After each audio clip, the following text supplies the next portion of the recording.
আসসালামু আলাইকুম মালয়েশিয়া প্রবাসী ভাইগণ, আশা করি আপনার প্রত্যেকে ভালো আছেন। মালয়েশিয়া ফ্রি ভিসা আসলে সম্পূর্ণ মিথ্যা। ট্যুরিস্ট ভিসাতে মালয়েশিয়াতে বাংলাদেশি শ্রমিক পাঠানো হচ্ছে। চলুন খবরে বিস্তারিত জেনে নেওয়া যাক। বর্তমানে অনলাইনে বা কিছু রিক্রুটিং এজেন্সির মাধ্যমে অনেকেই প্রলোভনমূলক কথা শুনে থাকেন। মালয়েশিয়াতে ফ্রি ভিসা দিচ্ছে, সব জায়গায় কাজ করা যাবে, ইমিগ্রেশন কিছুই বলবে না, ইত্যাদি ইত্যাদি ইত্যাদি। কিন্তু দুঃখজনক বাস্তবতা হলো মালয়েশিয়াতে ফ্রি ভিসা বলতে কোনো কিছুই নেই।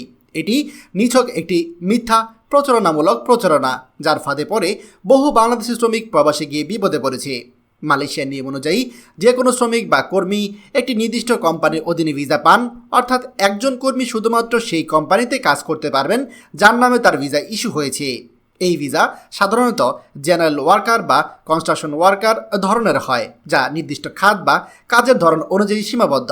অন্য কোম্পানিতে কাজ করা বা ভিসার বাইরে গিয়ে কাজ খোঁজা সম্পূর্ণ অবৈধ এবং এতে ইমিগ্রেশন পুলিশ ধরলে জেল জরিমানা বা দেশে ফেরত পাঠানোর মতো ভয়াবহ পরিস্থিতি মুখোমুখি হতে হবে।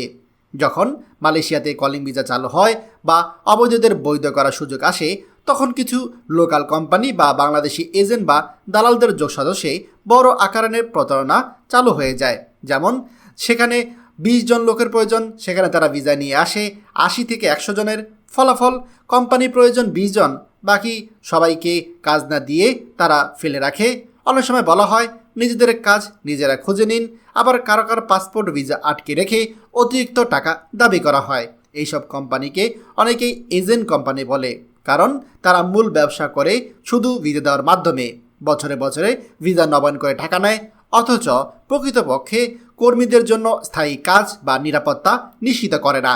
ভিসা নবায়ন না হলে ওই কর্মী হয়ে যাবে অবৈধ, যার ফলাফল আরও ভয়ঙ্কর।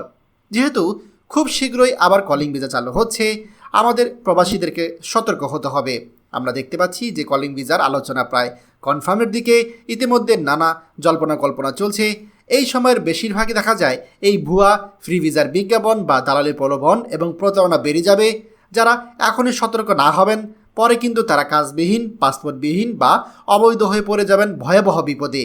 তাই ভিসা করার পূর্বে অবশ্যই যাচাই করুন আপনি কোন কোম্পানির অধীনে যাচ্ছেন, ওই কোম্পানির কাজের ধরন কী, বাস্তবে ওই কোম্পানির কাজ আছে কি না, অতিরিক্ত টাকা দাবির কোনো ফাঁদ আছে কি না, এবং সব কিছু কাগজপত্রে সুনিশ্চিত কি না। মনে রাখবেন, মালয়েশিয়াতে কাজ করতে হলে অবশ্যই কোম্পানির অনুমতিতে ভিসা লাগবে এবং সেই কোম্পানিতেই কাজ করতে হবে। ফ্রি ভিসাতে যে কোনো জায়গায় কাজ করা যাবে বা কোনো ঝামেলা হবে না, এই সব কথায় কান দিলে পরবর্তীতে অবশ্যই আপনাকে পস্তাতে হবে। প্রতারিত হওয়ার আগে নিজে সচেতন হন এবং অন্যকেও সচেতন করুন। ভিডিওটি দয়া করে আমাদের সকল প্রবাসী ভাইদের সাথে এখনই শেয়ার করে সবাইকে এই গুরুত্বপূর্ণ খবরটি জানার সুযোগ করে দিন। আর আপনি যদি আমাদের এই চ্যানেল নতুন হয়ে থাকেন, অবশ্যই আমাদের চ্যানেলটিকে সাবস্ক্রাইব করুন মালয়েশিয়ার সকল গুরুত্বপূর্ণ খবরাখবর সবার আগে পাওয়ার জন্য। ধন্যবাদ সবাইকে। আমাদের সকল ভিডিও আপডেট সবার আগে পেতে আমাদের চ্যানেলটিকে সাবস্ক্রাইব করুন। সাবস্ক্রাইব করতে সাবস্ক্রাইব বাটনে ক্লিক করুন এবং বেল আইকনে চাপুন, যাতে আমাদের কোনো নতুন ভিডিও আপনি মিস না করুন।